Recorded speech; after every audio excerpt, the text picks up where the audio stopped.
Namaste, welcome to Courtroom. I sincerely hope that you're doing well and your prep is on track.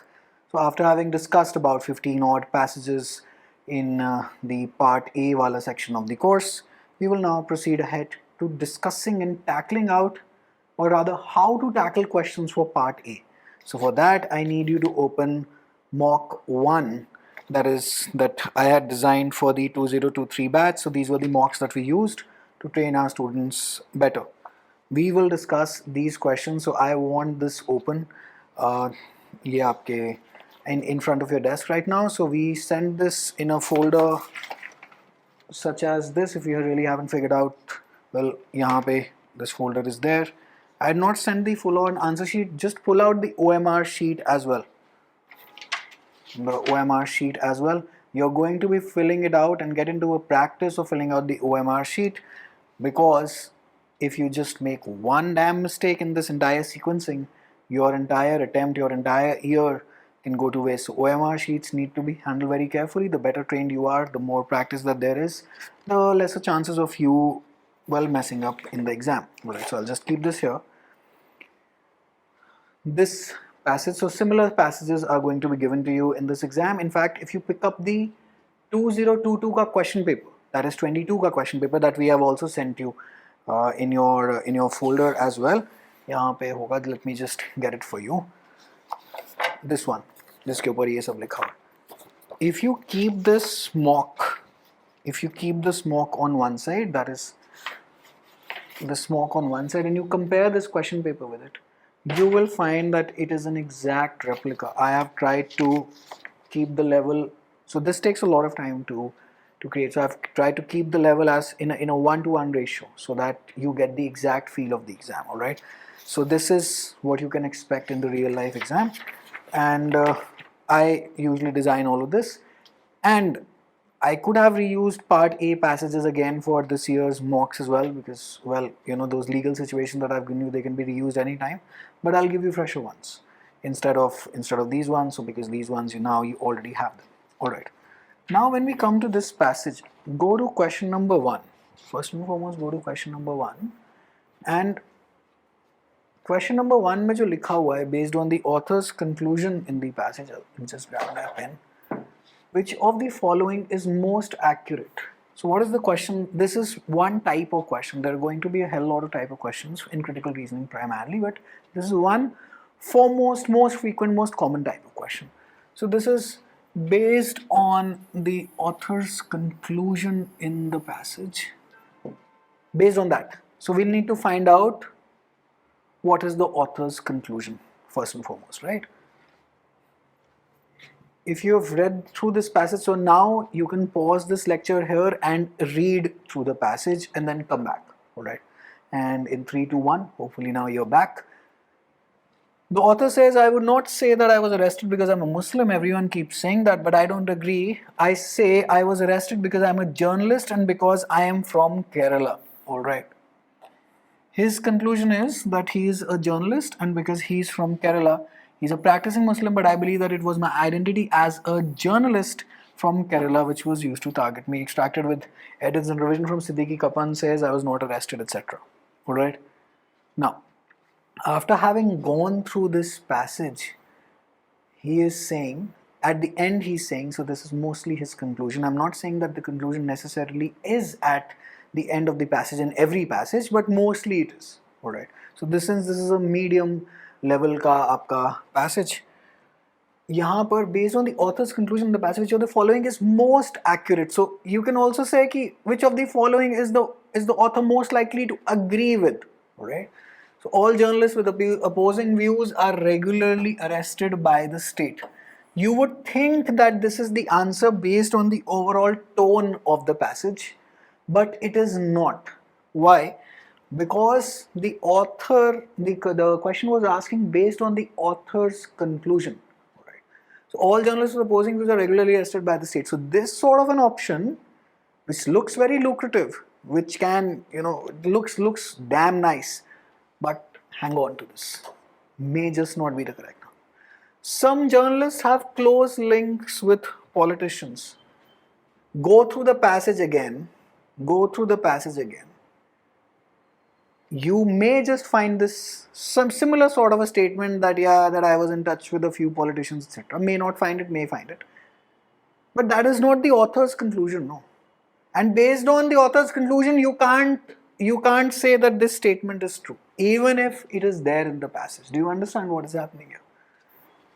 So this is certainly not the answer.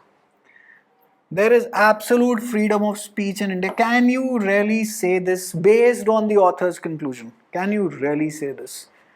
Nope. Journalists can be targeted based on their origin state.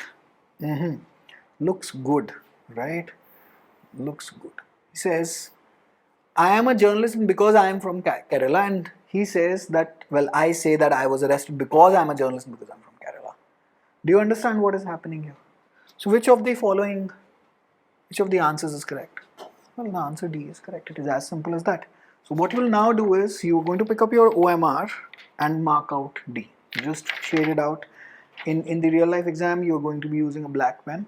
यहाँ पे you can use, because since you're doing this at home right now, doesn't really matter कि कौन से में क्या use करें.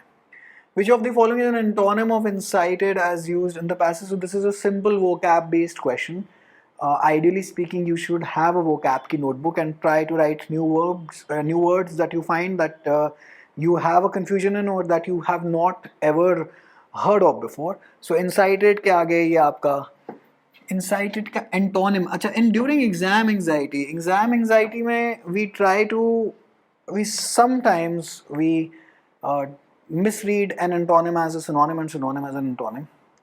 So this is, you have to find the opposite of incited. So encourage, goading and stimulus, they sound like synonyms of incited, but dampen is an antonym, so that makes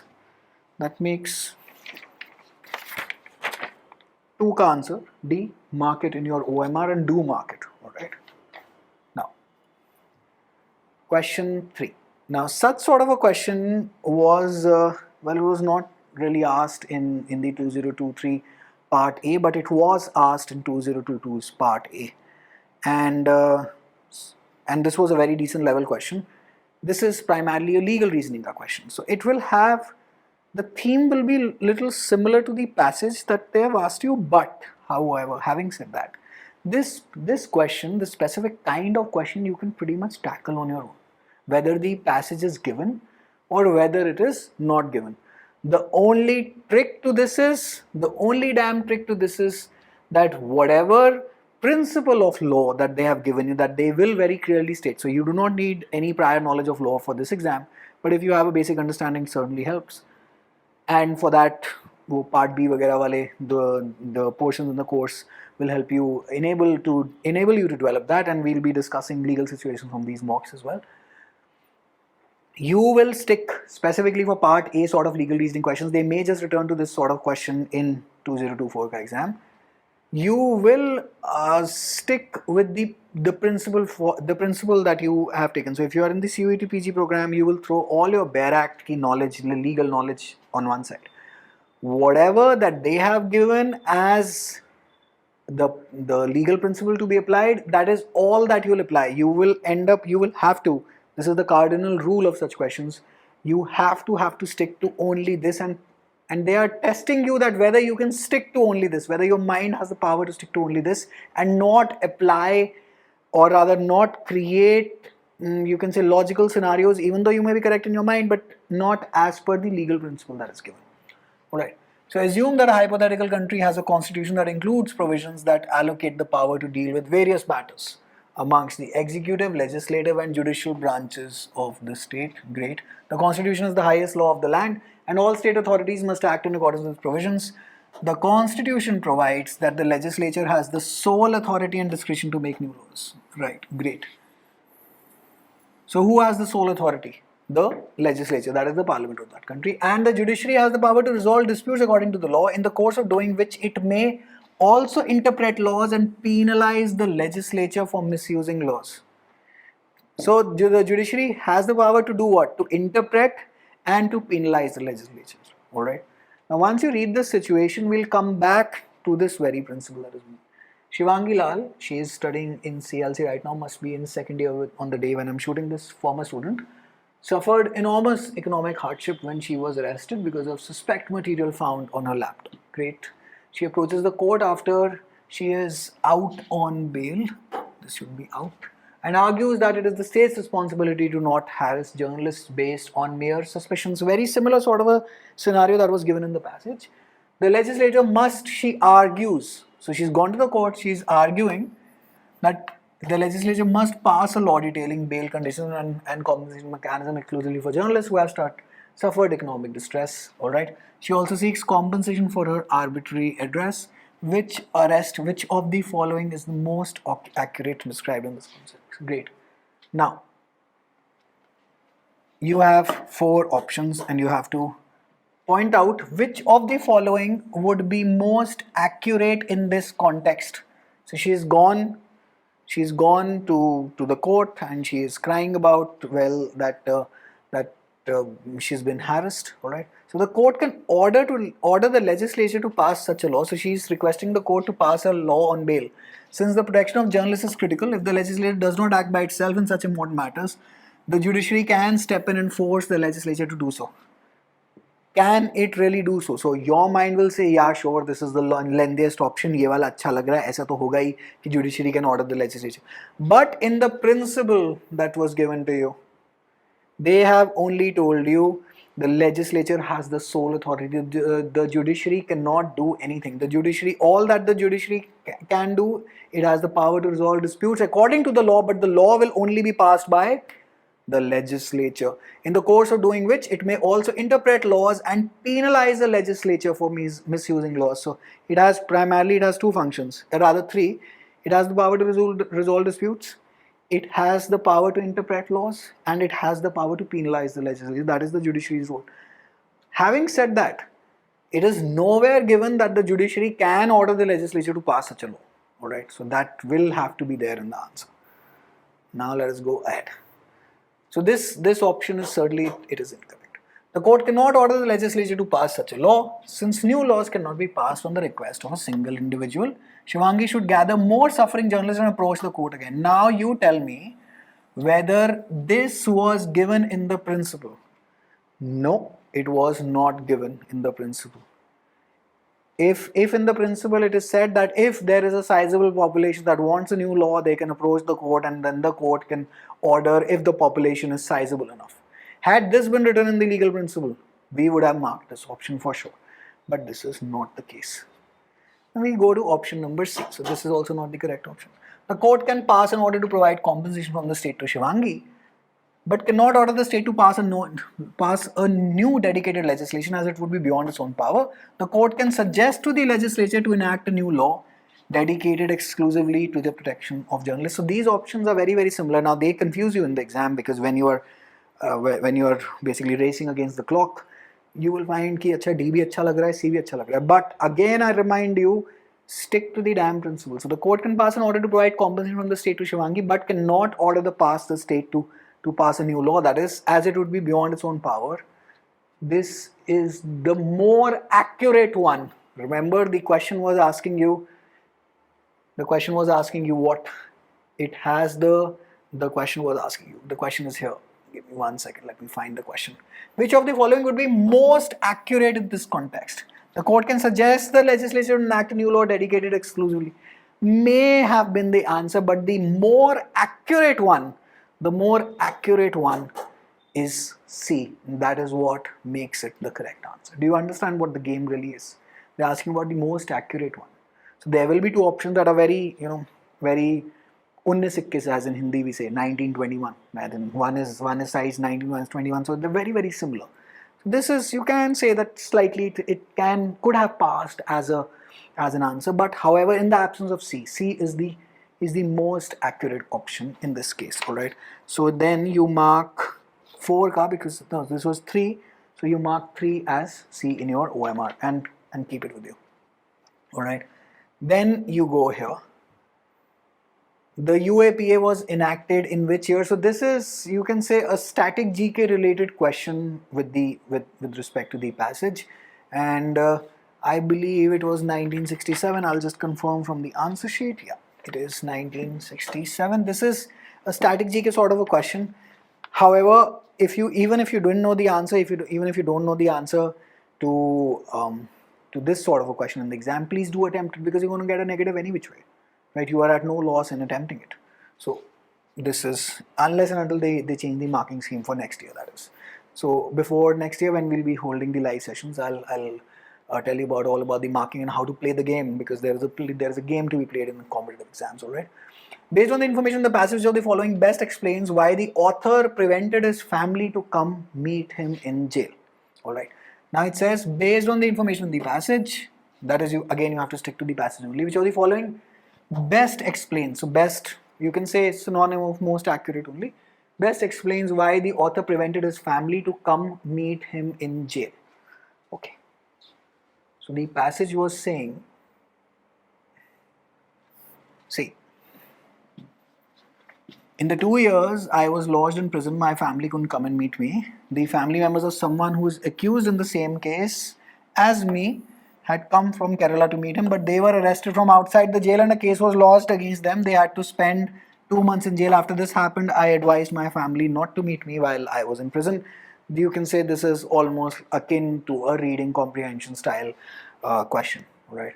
So he was afraid that they too will get arrested and under the UAPA. Okay, he was afraid that he was under state surveillance. This is certainly not the case. Is this the case? This is certainly not the case, right? He wanted to remain in isolation and contemplate on life. Certainly not. No. So these are the options that I call as the dustbin options. You can pretty much pick them and throw them in the dustbin, because the examiner is just trying to play around with it. He saw someone in jail in a similar situation as his whole family was arrested for meeting him, and he was afraid that they too will get arrested under the UAPA. You will find that again option A also makes some sense, but option D makes better sense.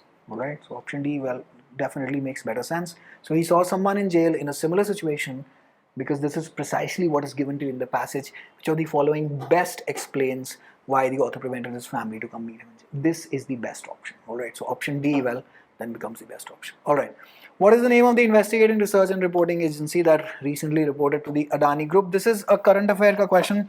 The answer from last year is Hindenburg. So NLSAT usually Hindenburg, whatever the pronunciation is. I think it was Hindenburg only. NLSAT usually tends to ask these sort of questions. They are covered in your current affairs module from the course, so no need to worry on that. Who is the first woman to head Press Council of India? Again, so these are outdated questions. So even if you let us say when you open the mock and let us say that you attempted it and you really didn't get these correct, it is absolutely okay, because now they are outdated current affair questions. That is why we are using mocks for explaining critical reasoning tricks to you.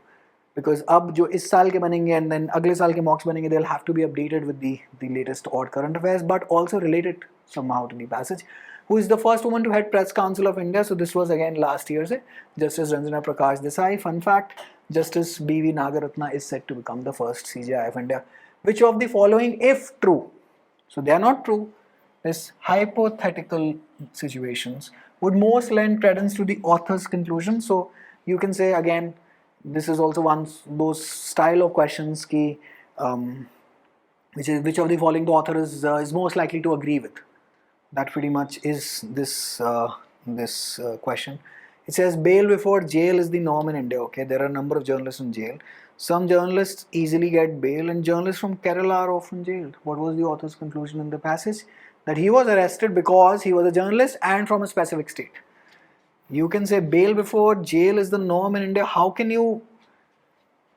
this lend credence? That is, how can it strengthen the conclusion? It cannot. There are a number of journalists in jail. Great. This, you will find that your mind will tend to deviate towards selecting this option because it makes the most logical sense that yeah, yehi wala pakka hoga. Nahi hai. Because the author's conclusion says that he was arrested because he was a journalist and from a specific state. Journalists from Kerala are often jailed. If this is the case, that if you are a journalist and you are from Kerala, this lends the most support to the author's conclusion that since he is a journalist from Kerala, that he was jailed. Do you understand what has happened here?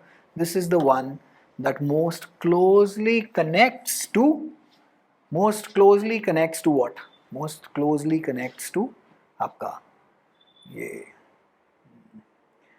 the author's conclusion, all right. Which of the following, if true, would most weaken the author's conclusion? So now this has to go against the grain, go against what the author is eventually and finally claiming. It says the state doesn't arrest journalists unless necessary.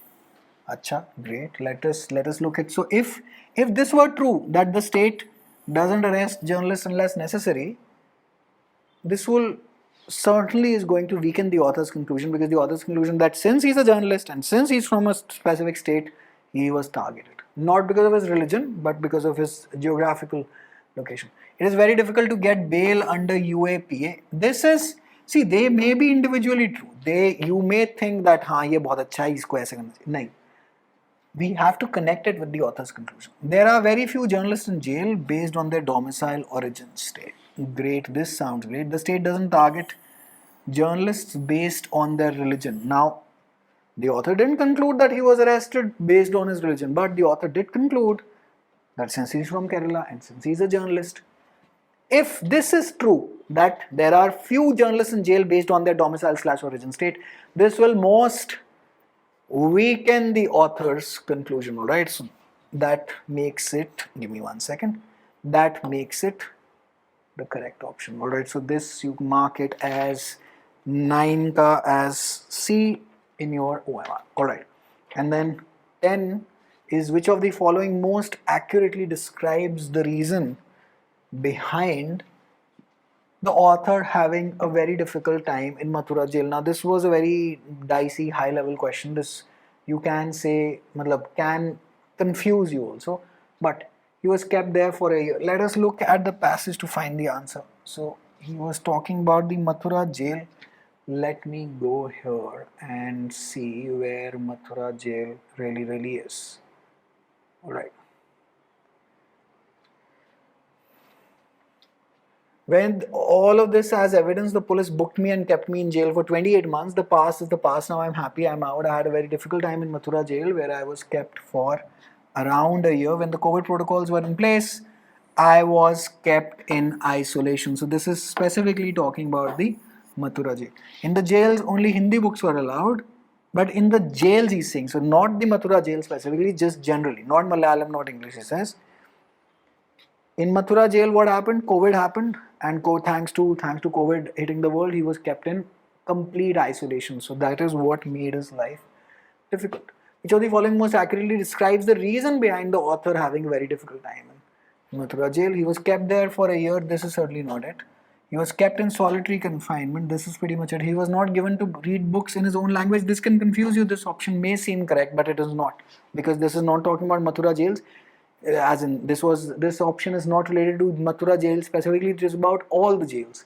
And the food was of North Indian cuisine, and he was from Kerala. Even though this is described as one of the reasons, the books is described, the food is described, but for Mathura jail specifically, he went to, basically, he was upset that, well, it was a harrowing time for him. It was an upsetting time for him because he was kept in solitary confinement. ठीक है जी? So this now solves out 10 questions for you. Alright. In the next lecture, let us go for passage B, and then specifically we'll cover out all passages from this mock. Then the second mock that we have sent you will cover out all passages from there as well. Then we'll cover out part BK, all of the legal situations, more than enough prep, and then we'll keep on doing more stuff in the course. So you are pretty much at par with the offline batch. Believe you me, you're not missing out on anything. I've designed this online course in such a way that you get the best of the best. All right. So hopefully all of the reasons have made sense for you. Before you watch the next lecture, please try to solve passage B, read it, try to solve the question, set a timer, because time management is very important. You have to go through this passage, the next one, in maximum 7 to 8 odd minutes, because that is the amount of time that you will have to tackle part A in your exam, and part A is now damn crucial. So in 22, when I took the exam, it was only a screening qualifying sort of an exam, but this is absolutely crucial. All right, so passage B, try to solve it first. Let let it go incorrect. Just don't worry about making any mistakes. Make as many mistakes as you wish to right now, so that you make the least amount of mistakes when it comes to the exam. I'll see you in the lecture on passage. We will again discuss out all of the questions, because this is my way of giving you the reasoning behind the correct answer. All right, so I'll see you now in the next lecture. Take care. Bye.